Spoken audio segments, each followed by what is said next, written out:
And welcome, Infinite Voyagers. And thank you again for joining us for another hour of the Infinite Wisdom interview series, where we blend cutting edge science with the mysteries of self discovery. In this hour, we challenge your beliefs and we're going to tease your imagination as we delight in a conversation with the well known, internationally recognized leader in bridging science and spirit, the one and only Dr. Bruce Lipton. So, to give you a recap, this man is a leading voice in new biology. His pioneering research on cloned stem cells staged the revolutionary field of epigenetics, a new science on how environment and perception controls the genes in the body. With his later research at Stanford University, he revealed the nature of the biochemical pathways that bridge the body-mind duality. And as a recipient of the 2009 Goy Peace Award, and as an international best-selling author of The Biology of Belief and many more, Dr. Lipton, it's a true honor to have you on the show today, and thank you so much for taking the time to help us expand our consciousness. More than that, I so appreciate it, and especially to have an opportunity to speak to your wonderful audience, all cultural creatives involved in evolution, whether they know it or not. Well, they all know it, most of them, and those who don't will very shortly. And the way I want to start off this show is I want to talk about your call to consciousness that you and Deepak Chopra and Greg Braden and so many other wonderful visionaries collaborated together with. And to bring everybody up to date, this call to conscious evolution was born following a gathering of global visionaries. It's a movement that fully supports that future is not what happens to us, but rather what we create. It speaks to climate change and economic disparity, educational inequities, global geopolitical tensions, and all these mounting concerns are symptoms of a world that is out of balance, and together we can shift consciousness by co-creating a new way of being together. And Dr. Lipton, this seems to go hand in hand with your new book, Spontaneous Evolution. Tell us a little bit about the call to consciousness. Well, basically, this was, as you mentioned, a group of individuals that are somewhat out of the mainstream, but are getting a lot of attention from the public about their new ideas about life, health, all the political issues that you mentioned and stuff like that. And it's interesting because some of these people are very well known, like Deepak Chopra and Greg Braden.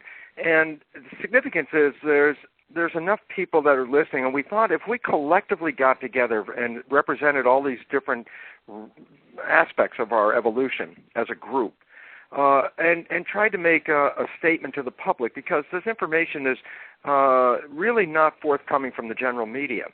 And so it was really time to get people to be involved, because what we recognize is the evolution that we're engaged in right now, we're in a very active state of an evolutionary movement right now, is an evolution that's not a passive process, that our evolution requires active participation. That's what's the level that we're jumping from. So, meaning our physiological bodies, the things that have evolved already, they're not evolving. What's evolving is our consciousness and our awareness, and this is very profoundly important because it shapes not just our personal lives, but the world that we live in. So it was trying to get a message out to the public in a larger mass to say, look, if we all work on this together, we can change the reality as quickly as we change our perceptions of life. And so it's a great movement outside of the mainstream, but trying to get a large enough people together to get that 100th monkey kind of aspect, that we get enough people on the same track, then we will actually start manifesting the world that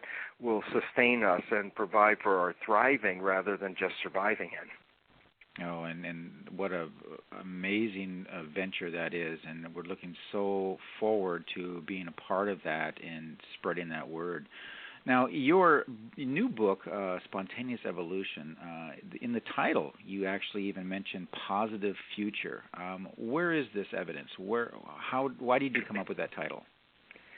Well, basically because, it's a circuitous path, but basically it started out with an understanding of the nature of evolution is based on, at least our way of looking at it, the evolution of awareness, intelligence, the nervous system. So we score evolution as a rising level of an organism's ability to respond to the world. So you can plot evolution on brain size, for example. So lower organisms on the scale have much smaller brains and less ability to use the concept of consciousness, and then we evolve to the kind of consciousness that we talk about in humans. And the evolution is in this brain and consciousness. That's the track.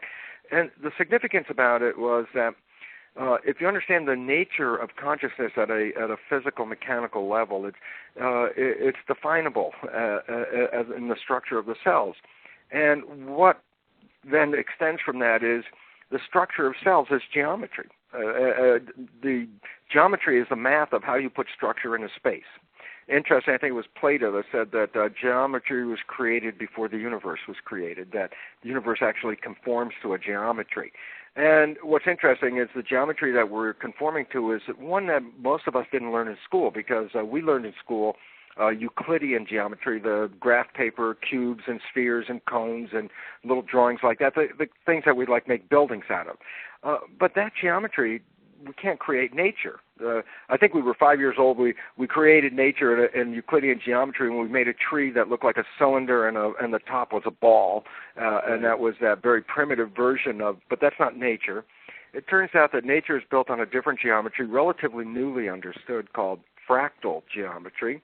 People heard the word fractals. Basically, fractals are a very interesting geometry, which means a math of how you put structure into space. And it's one of the most interesting aspects of it is that it's created by using the same equation and repeating the same equation over and over and over again.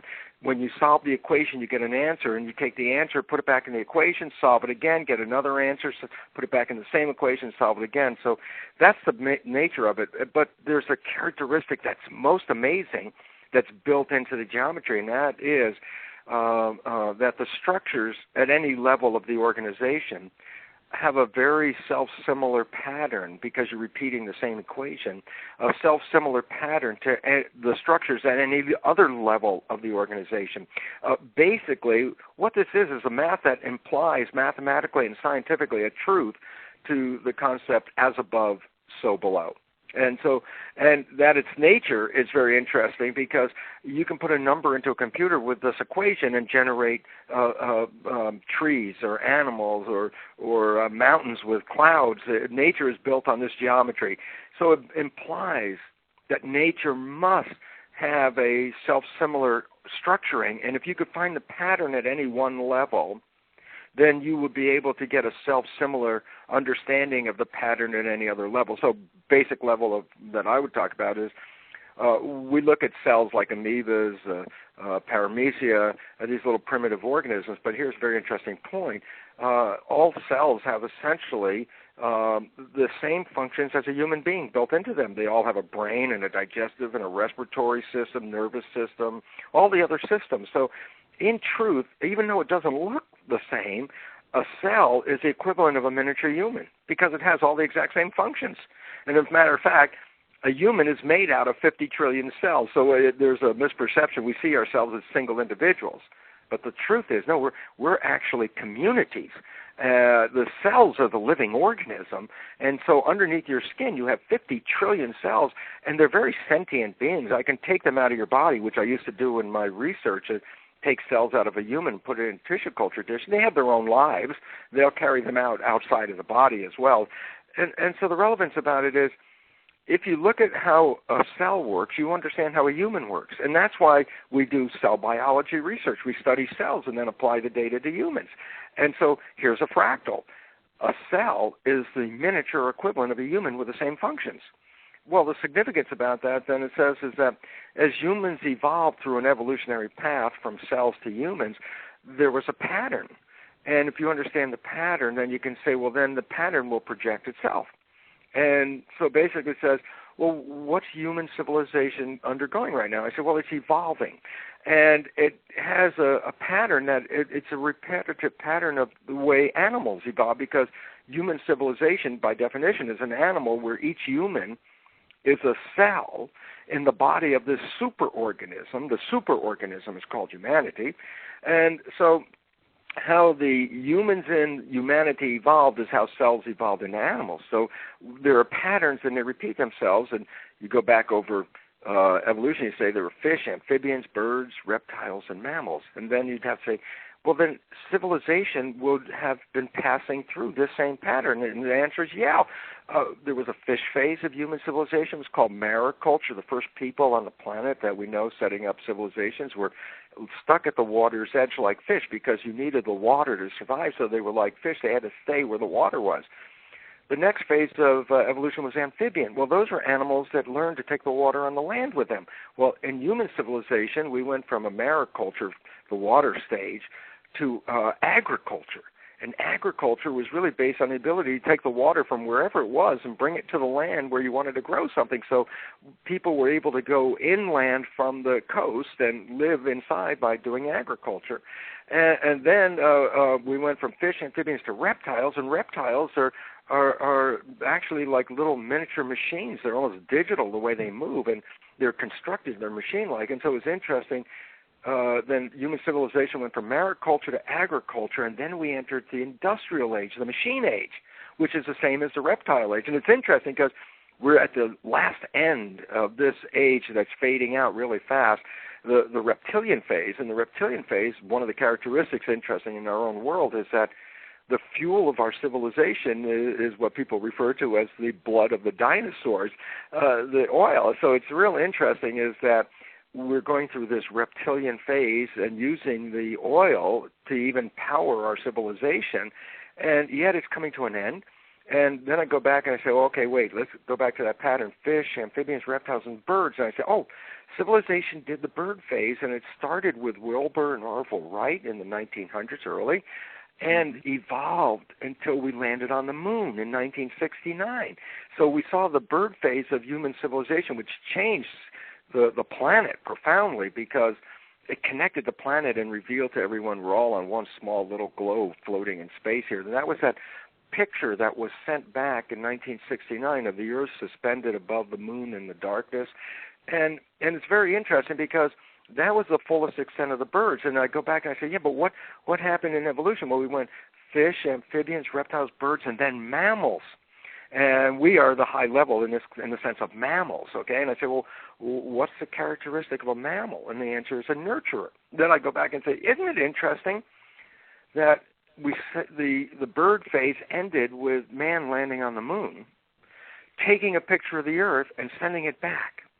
And that in 1969 was the stimulus of a new phase of civilization, nurturing. Where in 1969, all of a sudden, civilization got the idea, oh, my God, this is all we have. We better take care of this, take care of the air and take care of the water, take care of the children, and taking care is nurturing. So in 1969, we seeded the change in civilization that is now what we're being more preoccupied with, and that is having to learn how to nurture the environment and balance ourselves with it, and that's where we are at this moment. And then I say, well, interesting point. We go back and we say, but in the interesting evolutionary phase, the dinosaurs were here, the birds were created while the dinosaurs were here, and the first mammals showed up when the dinosaurs were here.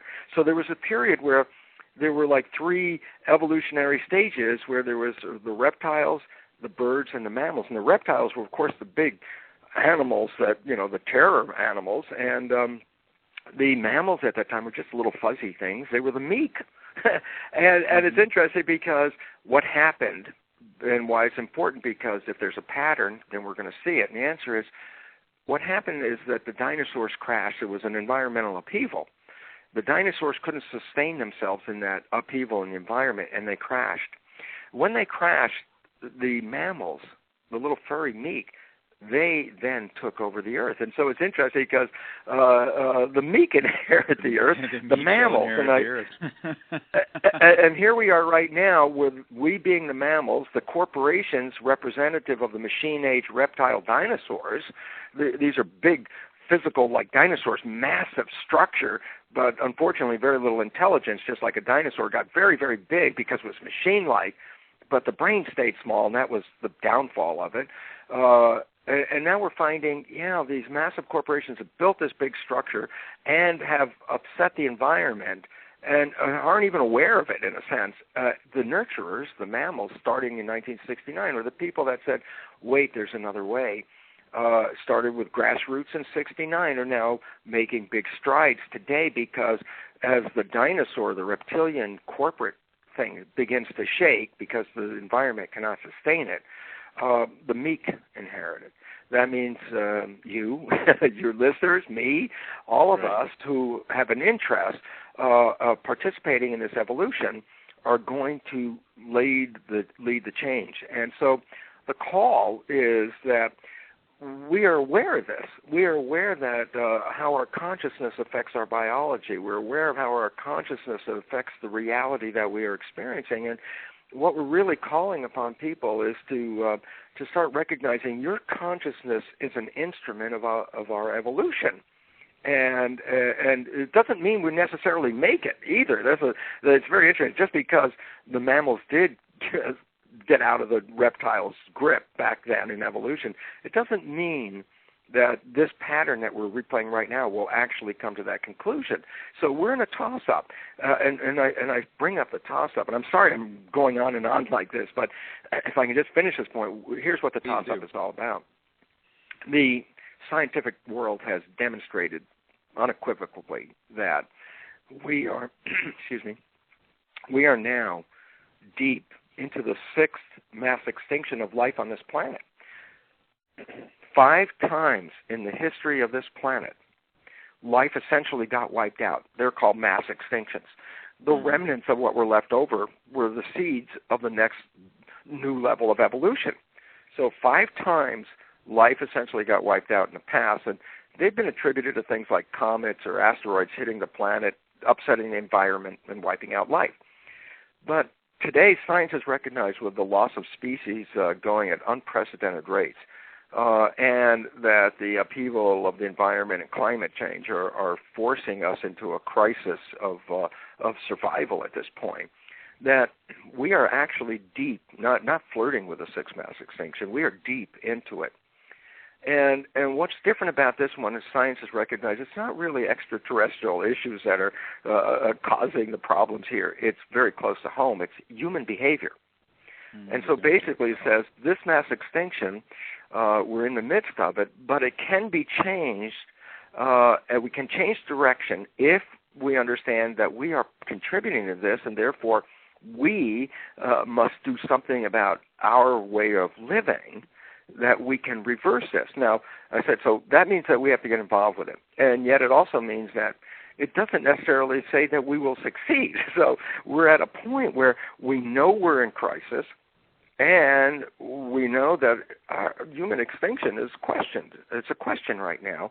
And yet the movement is really accelerating, and that movement being the people are pulling out of the existing structure, recognizing values that we hadn't recognized up to this point, values more associated with health and harmony and love and community versus the conventional reptilian vision, which is a Darwinian vision of grabbing as much as you can and being the survivor in a competition of fitness and seeing how fit you are, which in our world, unfortunately, is measured by material. How fit you are is how much money you have. So everybody's out there trying to compete in this vision of a struggle for survival, which is a Darwinian vision. And we created a world that reflects that because that's the way we behave. And the new science says that was the complete opposite direction of our evolutionary salvation, because now we know that evolution is not based on competition. evolution is based on cooperation. And you look outside in the world and you see, my God, it's a beautiful community of plants and animals all living in this beautiful harmony. And it turns out the only one that's not actually living in that harmony are the humans. And so the earth is, in a sense, saying you're not supporting the garden. And as a matter of fact, you're upsetting the garden to the extent that maybe this wasn't a good decision to make that. So we're in that juncture right now. Well, now, and you say that civilization is in a decline, and that it's actually good. And you use the example of the caterpillar deconstructing itself. Can you talk about that a little bit? Yeah, thanks for bringing that up, because this is really the clearest visual image. As I mentioned, cells are like miniature people. So then I say, well, okay, look, pretend you're a cell in the body of a caterpillar. And this caterpillar is growing every day. It's eating food, and basically if you're a cell in there, you're like, maybe your job is in the digestion process. So you're like working in the digestion factory as a cell, and you're processing all this food, and there's a lot of economy going on because there's a lot of energy being generated, lots of cells are working, and you look inside this body of the caterpillar, and you see these billions of cellular citizens engaged in a very dynamic, growing world, and everybody's cool and all excited about the growth. And then one day, the input stops, the food stops coming in, and the caterpillar starts slowing down. And if you were a cell on the inside at that moment, you'd look around, you go, my God, oh my God, cells are losing their jobs, or there's no digestion going on. What are all these cells going to do? And all of a sudden, the system starts falling apart from the inside, one organ system after the other. The cells that were closely knit in making the structure of the organ start to separate. And all of a sudden, there's just like turmoil in this population. Many cells actually commit what is called apoptosis. It's a biological word. It means suicide. Cells pull the plug. And so in this massive upheaval, the structure falls apart, and a lot of the cells are running around, pulling out their pseudopods, screaming, oh, the sky is falling, and all of a sudden, from within that same group of cells, there are new cells that emerge. They're genetically identical, but they see the world differently. And I love it because the name of these cells are called imaginal cells. And the imaginal cells start to organize, and then the other cells start to reorganize around them. And the imaginal cells have another vision of a future with a different blueprint. And these cells, all of a sudden, where the other cells were falling out of the structure and forming this big soup of cells, with the imaginal cells, a new structure starts to crystallize and manifest, and that becomes the butterfly. And so what happens is there's an evolution and a transformation. The cells of the old structure, the caterpillar, transform themselves with a new vision and then fly out of the wrecking caterpillar and fly up in an evolutionary a higher jump. And so the parallel is this. We must go through this transformation. The machinery of life has eaten up the environment and pushed us to an edge that says you can't do this anymore. As we got to the edge, people start losing jobs, and things starts looking like it's falling apart. And cells are committing suicide, people in that case. And what I'm trying to say is, no, look, got to look at this, what's going on. We are not sustainable. That science has already demonstrated. And then I love this. There's a quote from Albert Einstein that just basically says, you cannot solve the problems with the same thinking that created them. And I go, what's the thinking? I say, all the institutions that are here today represent the thinking that has created the problem that we live with. The healthcare industry, the way it's operating, is resulting in a healthcare crisis. The economic institutions have precipitated an economic crisis. All aspects of our education, we're turning out more students, but there are no jobs and less awareness than ever before. Government, more workers, less production. It's all starting to fall apart. And the relevance is why? Because those institutions do not support our survival. And by continuing to use those institutions and the beliefs they've been providing, we continue to go down the track toward our own extinction. So as Einstein said in this particular case, we have to use different thinking.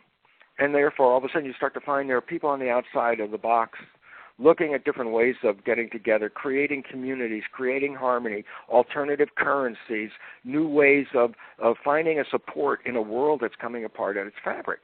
And the idea is, yes, this is a requirement. The falling apart is a good thing if you understand the simple fact. It is the institutions as they exist today that has caused the problems that are causing our extinction. So the only opportunity for our survival, reconstruction, take it down and rebuild it in a different light. And we're in the midst of that right now. It's an upheaval. It's going to really hit us within the next 2 years.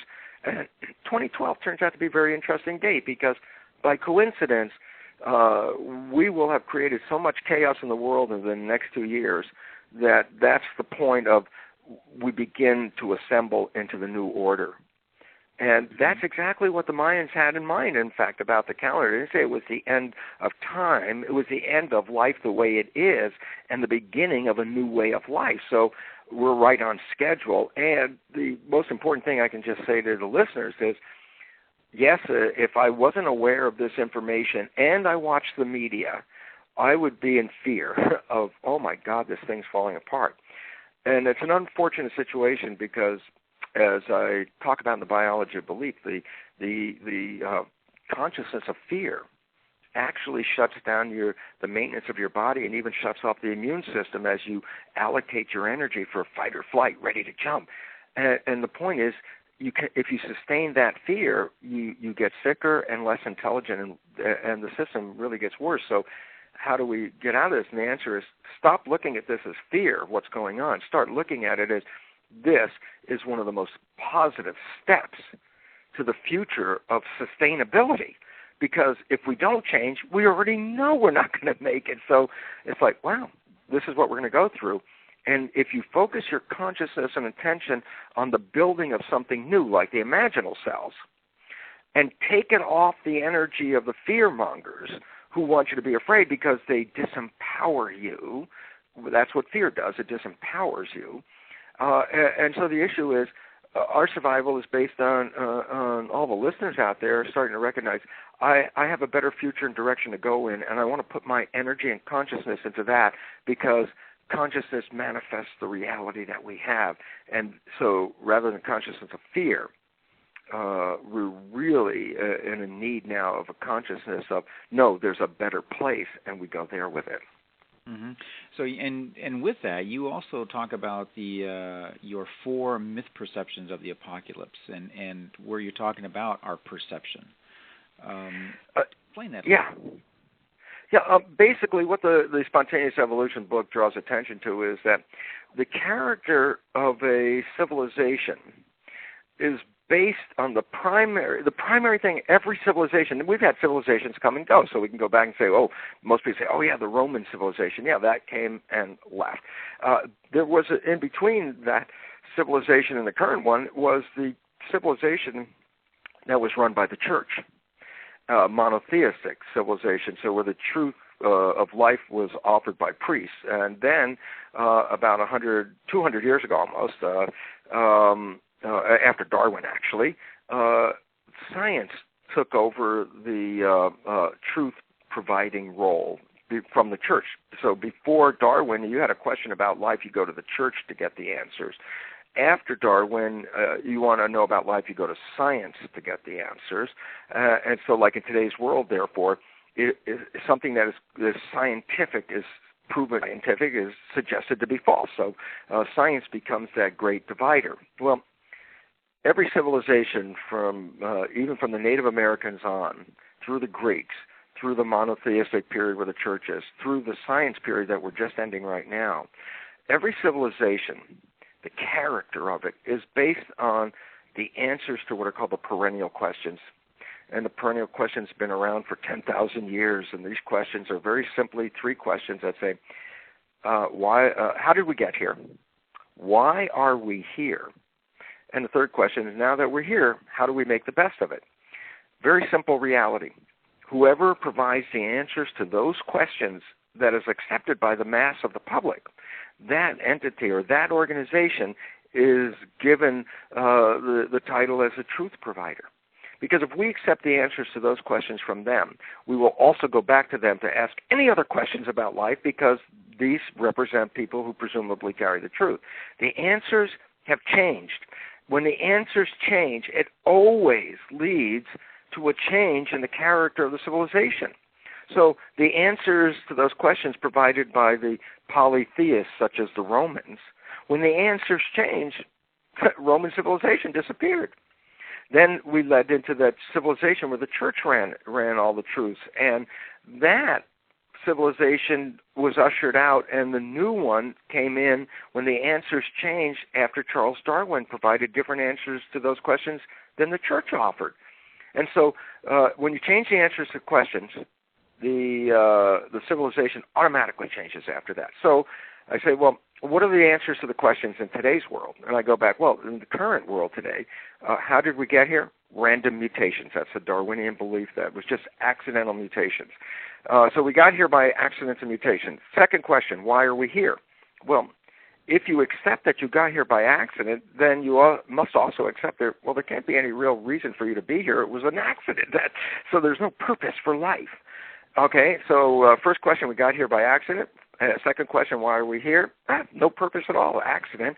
And then the third one becomes very critical in this case, because the third one was, how do you make the best of it? Well, we go back to science and we ask Darwin, well, what drives evolution? And the answer is, evolution is driven by a struggle to survive, and that the winners of this evolution are the winners in a competition for fitness, so the fittest are the ones that survive.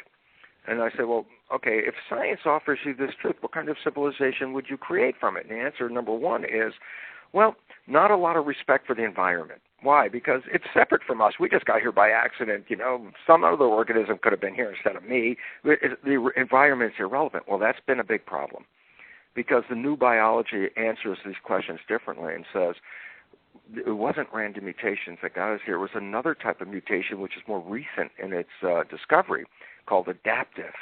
And why is that relevant? It says that every organism that was introduced in the environment was an adaptation by the environment to support the harmony of that environment. So we got here adapted to the environment to create harmony in the world at a very high level of control, so that lower evolutionary organisms influence the environment, but not as great as higher evolutionary organisms. And look at where we are. We're so powerful in this, we are disturbing and destroying the environment to the fact that it's feeding back on us right now. So we lost the mission. The mission was to create harmony and balance, and we've upset the environment. So there's a problem right there. But also, more importantly, is the belief that that this evolution was driven by a competition for struggle, of surviving.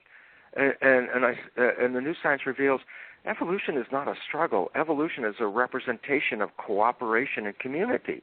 So when you look out the window and you see that beautiful landscape with all the animals and plants and everything that's going on out there, that is an integrated whole, a community where every organism is supporting the presence of every other organism. And then you look around and you say, yeah, but what do we believe? Well, the old belief is this is a struggle and it's a fierce battleground. And so guess what? That's what you believe. That's what you create. So we've created a world based on these beliefs that we were just here by total accident, that it's all based on competition, and survival or success is based on a material notion based in Newtonian physics, that all that exists is the physical world, so invisible stuff doesn't count. And so in a world, a success story in a physical world is based on how much physical stuff you own. So then we look at, say, well, what judges your success in a Newtonian world is how much matter do you have, or how much money do you have, which represents matter. So basically then we say, yeah, look at our culture. Everybody's striving to get some material stuff because that's going to, that's the whole mission. And that whole belief is wrong as well, because quantum physics says, you know what? It's the invisible world that shapes the physical world, that the energy world, what quantum physicists call the field, the invisible energy forces, shape matter. And that, therefore, while you're looking at matter as the end of all of this, the reality was, no, you missed the point. It was the invisible stuff. And I said, well, what's the invisible stuff? And then it's interesting because it's interesting. Quantum physicists describe the field as the invisible energy that we swim in, and basically they say it's the invisible energy that shapes matter. And then I say, it's interesting because spiritualists for thousands of years have talked about spirit and defined it as an invisible energy that shapes or influences the material world. And it's like, oh, science and spiritualists are coming together here at this new juncture of what's going on, saying it's consciousness, heart, love. These invisible things are the real important parts of life. The material stuff is second. Well, then say, if all of these beliefs have changed about the material world, not being that primal, that the invisible world of sense and consciousness and emotions is more primal, the belief that, former belief that we just got here by accident gives way to the belief that our mission was to promote and create and maintain harmony in the environment, as the American Indians said, taking care of the garden. That if we look at the old belief that we're here to struggle and fight and compete and see who's going to beat the other person, turns out the new belief is completely opposite, that says, no, harmony and community is what caused it.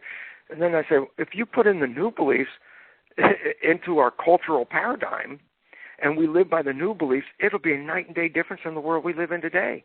Because what we'll start to find out is, exactly as the movement is going right now, we should learn to maintain the environment and treat it and let it grow and let it be healthy. So we move out of raping the environment into supporting it. We start to recognize that that the material possessions are not what this is all about.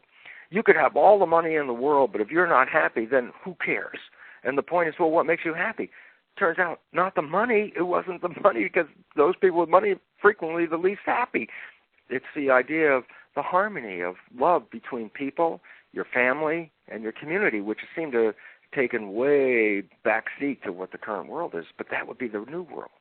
And then we start to find out that our success and our survival is not based on competing with each other.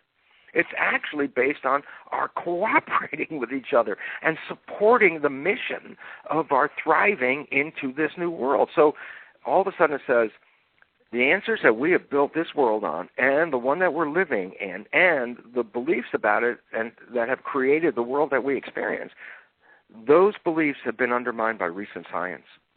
And as a result of undermining those beliefs, a new set of beliefs come in to answer the questions. Why are we here? How do we get here? And the answer is, first, adaptive mutations. Why are we here? And the answer is because we were promoting harmony and balance in the environment at a very powerful level of control. And then how do you do it? How do you make the best of it? And the answer is to learn to live in harmony and community. Apply that new belief as the answers to the questions to civilization, and it will radically turn the world that we live in upside down and turn it into a more loving, sustainable community. And that's where our salvation lies. And according to the fractal images of how we got here, this is what happened when the dinosaurs crashed and the meek, the mammals, took over the earth. And we're at this point of the reptilian dinosaur version of human civilization, unsustainable as it is about to crash.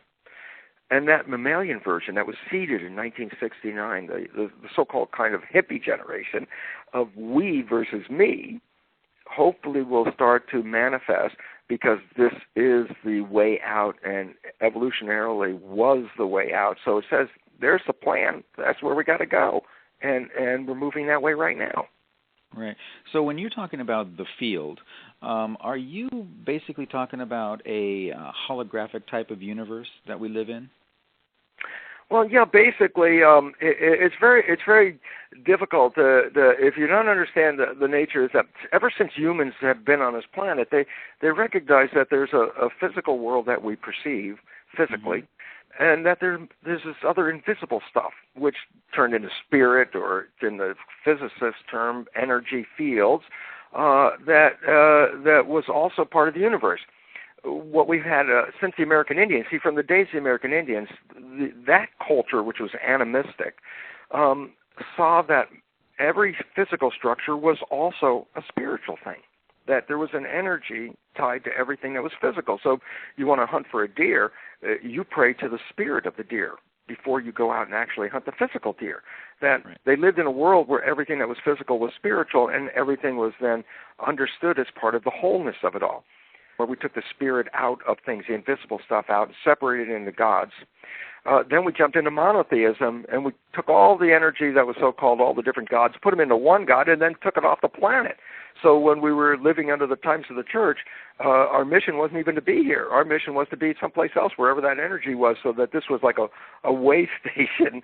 And in fact, at that time, the church was saying, look, don't get caught up in the physical plane. It takes you away from that vision of the invisible stuff that we want to go to.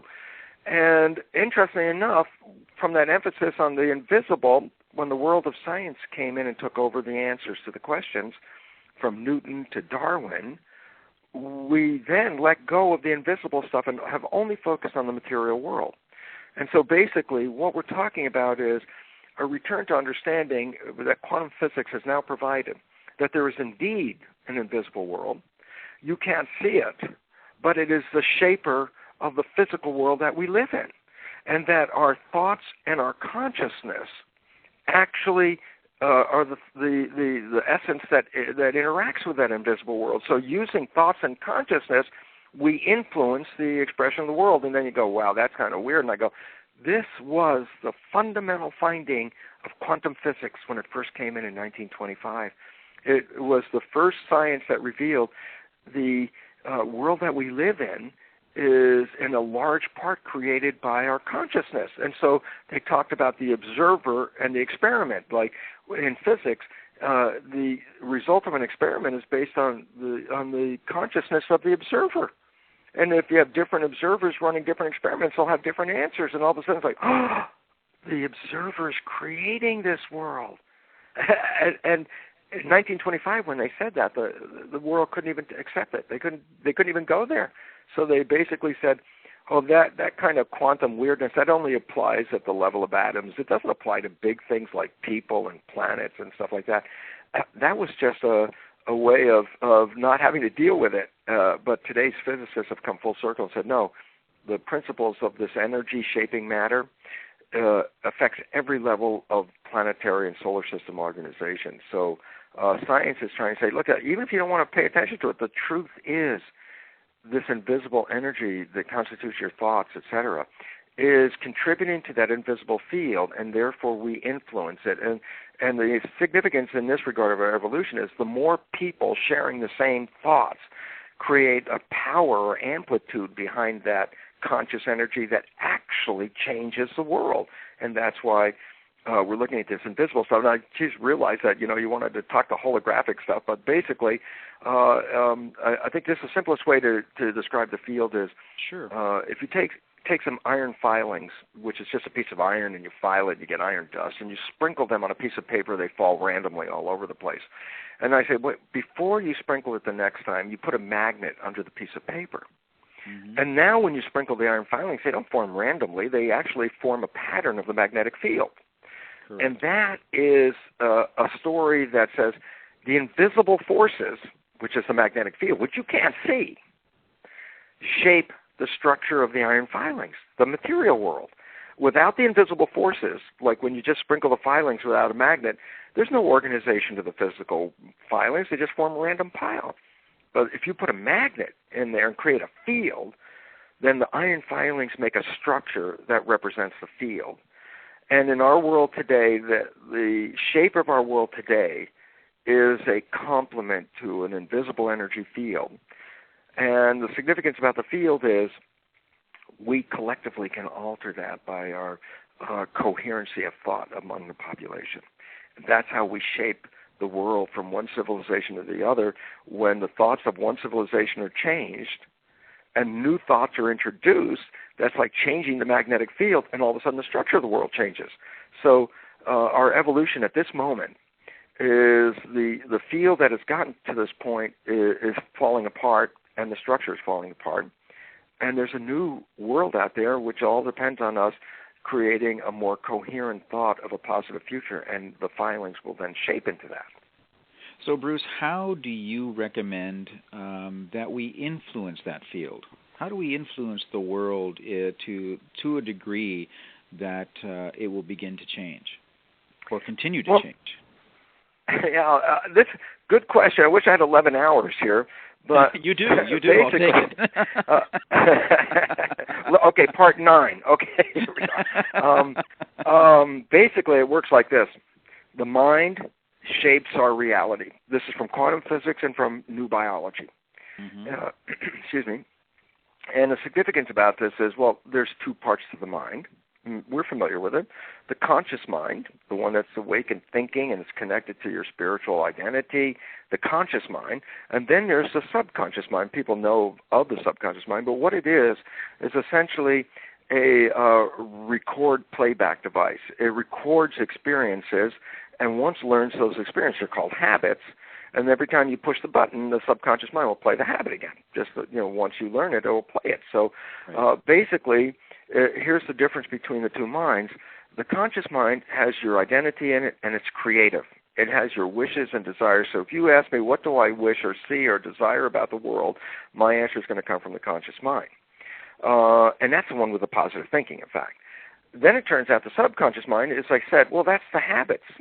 And here's the scary part.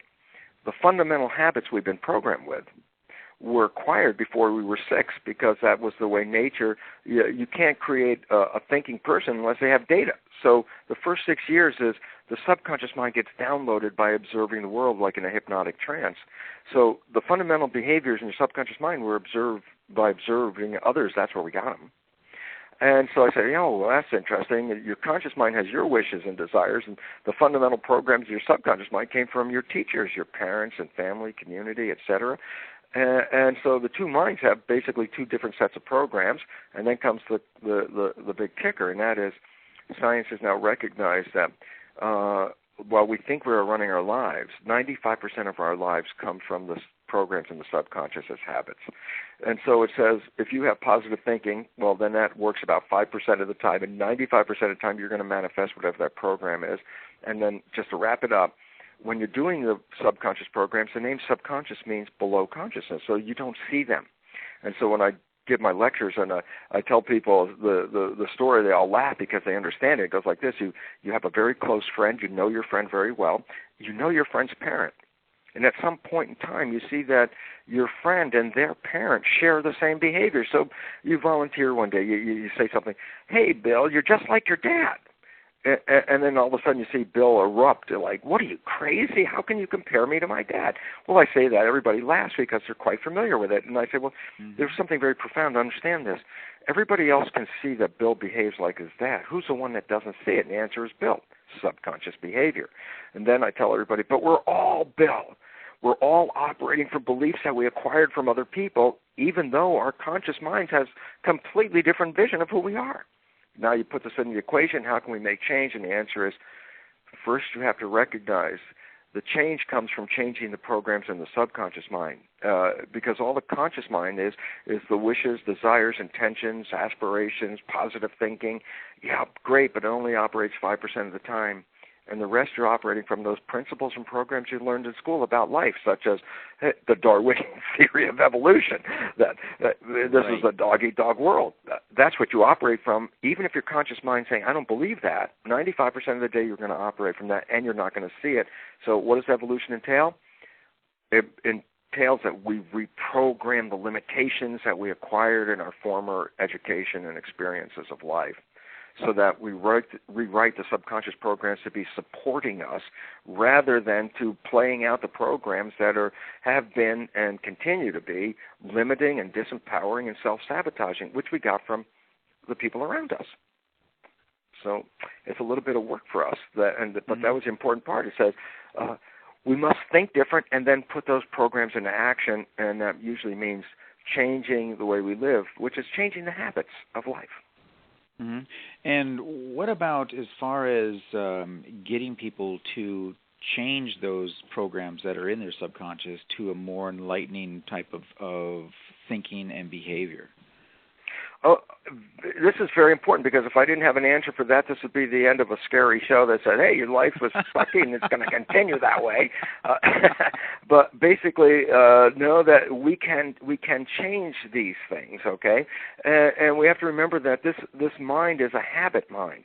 It learned from habits, so that we exercise habits to change things, and they have to be religious, because a habit is not putting a sticky on the refrigerator that says "I am lovable" and passing by every now and then to go in the refrigerator and read the sign. That's not a habit. That's a suggestion. Right, a habit exactly. is a repetitious, kind of event, but there are faster ways. Energy psychology is a new way of making changes by understanding how to push the record button on that subconscious mind, how to get it to download a new program almost instantaneously. On my website, brucelipton.com, there's a page of resources where I list all these different ways of getting to it, and they're very necessary for us because this is the active part of our evolution. This is a part where we actually have to go out and do this stuff because we want to change our lives. And so people that are listening, and I hope they're still there, have to recognize, if you're listening, that means you're looking for new ways. And the new ways have to be introduced not just as an idea, but we have to habituate them and repeat them. And then we can change our life because we're just repeating the same habits that we got in the first 6 years of our lives. And it's now really incumbent upon us to make this active step in our evolution. Mm-hmm. So do you believe that there's actually a tipping point out there that if enough people were living with what we'll call a language of enlightenment, to where they were thinking with the different emotional motivators and the positive attributes, and they were thinking the right questions or asking the right questions, do you believe that there's a tipping point that would basically start the 100th monkey? Yeah, it's very interesting because a lot of research, transcendental meditation research, where they did experiments of trying to get enough people together with, let's say, like go to a city that is like a city that's a lot of crime, and they've done this, or like they even went to the Mideast and got together in a group trying to say, look, if we as a group become very coherent and start to manifest a vision of peace and harmony, can we change what's going on in the city that we're involved with? And they've now demonstrated that over and over again, and it's interesting because it's a small number. It turns out if you get the square root of 1% of the population, which is a small number, and they become coherent in their thoughts, the power of that coherency is enough to initiate and kick off the evolution that we're talking about. So basically it says, my God, it's not that many people that it takes. It's just the coherency among them that it really is the requisite for that change. And so it's very doable, and we're reaching those numbers now. And that's the exciting part, because over the last 5 years there's been a continuous gain in the number of people that are seeking self-empowerment by affecting their thoughts and consciousness and the way they live their lives. So that number is gaining, and as that number gets to a certain critical number, the rest of the world will all of a sudden, one night, boom, have this spontaneous evolution, hence the name of the book, Spontaneous Evolution, in fact. Yes, and a fantastic book. I want to throw that in there, too. I read it. I read it and I've listened to it, and it is absolutely phenomenal. It's some very, very unique thinking, and really you bring to the forefront, I believe, thoughts that at least myself and a number of other people I've talked to, I've thought that, but never really brought it out. It's always kind of been in the back of the mind, and you bring it to the forefront and say, listen, this is what you need to look at. You need to start asking some questions and looking at what's really, really going around you, because you can influence it. You can change it. That's the part that's so exciting. And I have to tell you, when I was doing my conventional medical research, I never believed in any of this stuff, to tell you the truth, But the information I got was really started back in the 70s, and the cells revealed the fact that what I was teaching in medical school was incorrect according to the cells in my experiment. And there was a point, well, what do I believe? What's in the textbook or my eyes that are telling me what's going on in the experiments? And that was when I jumped out of the box. And it's been fun because, as you mentioned, as I started to lecture on this stuff, what was most interesting was people that had no real scientific background even, and those that did. Like you said, many said, those things you're saying, I've always felt that deep down inside. But I've never heard that from another, like a scientific point of view. And it was so great because being as weird as I was, when I started to find that this was a coherent thought among very large numbers of the audience, I realized, we must be touching something that's closer to a universal understanding because people understood this before I even said the words. Exactly, and what I love about it also is how you pull the micro and bring it to the macro. I mean, the behavior of the cells is very, very similar to the behavior of the planet as a whole. Is that true? Oh, absolutely. Yeah, I get very excited about it, of course, because there's this level of, Bruce saw all this stuff scientifically. And then there was a point in my life where I said, well, wait a minute. If this is what I see scientifically, and it's true, if I apply this as a scientific way of living, then I should experience something different, because at first I was just talking about it. And it was really great, but in the beginning, people would look at me and sort of, I'd go off on my lecture about this, and they'd look at me and cock their head and go, well, Lipton, for a guy who says about how this stuff works, your life doesn't look that good. And I'd have to say, I essentially almost say, well, do as I say, not as I do. And almost vocalizing that came to my head. I was, my God, how can I come up here and talk about this if I'm not applying these principles? So I made it like a part of a scientific regimen. It's like, well, if it's true and I must apply these, will it work? And the answer for me is, I will never take one step backwards from where I am today based on applying this information, because it has transformed my existence on this planet. And I am so excited to be here on this planet and so in love with this world and the beauty of this, that it really came to me for a guy who never even believed in spirit, not only to believe in spirit, but now my whole essence is, I think if there's a heaven, I think it's actually here, because this is a place where you can come to create and experience and have senses, because in a spiritual reality, you're an energy. And it was funny, because when this first came upon me, this understanding of a spiritual parallel to my physical reality, I thought, well, why have both?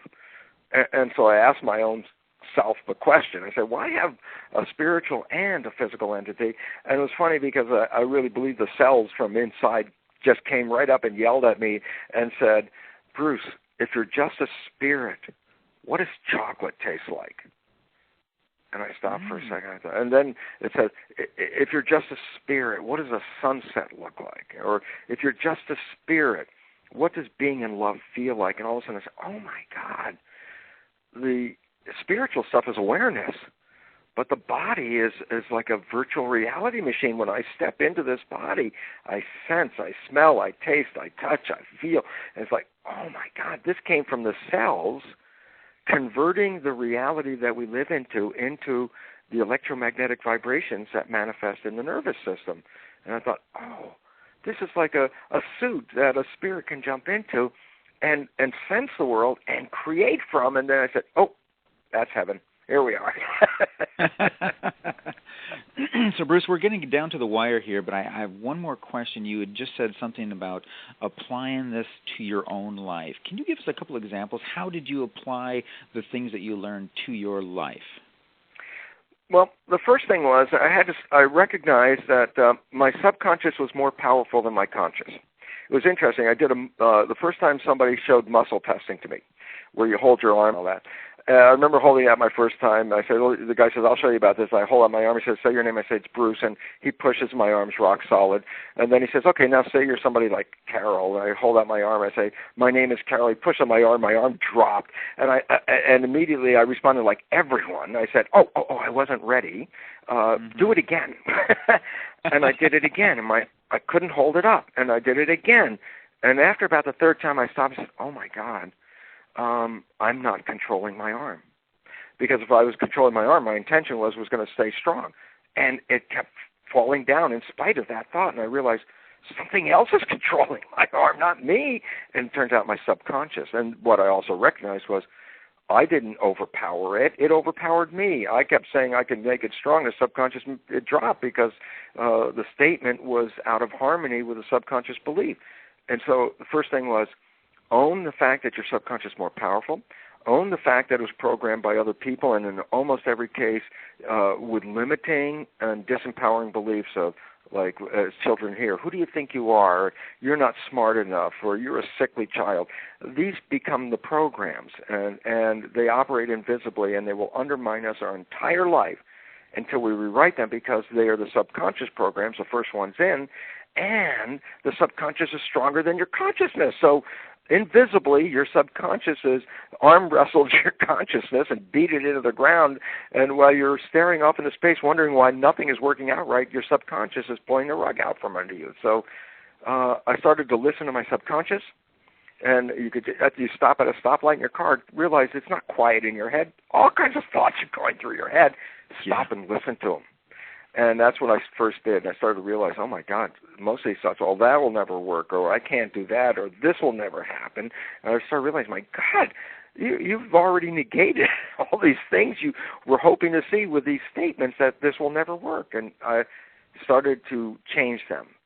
Once I heard them, I said, wait a minute, that's no wrong. Give myself a positive statement. And it became a habit. And at some point, as habit, I was doing it automatically, and it was great because that way I wasn't like consciously doing it. But any time I come up with a negative thought, I would habitually at that point say, oh, no, turn that positive. Give me the positive one. And that turned it around.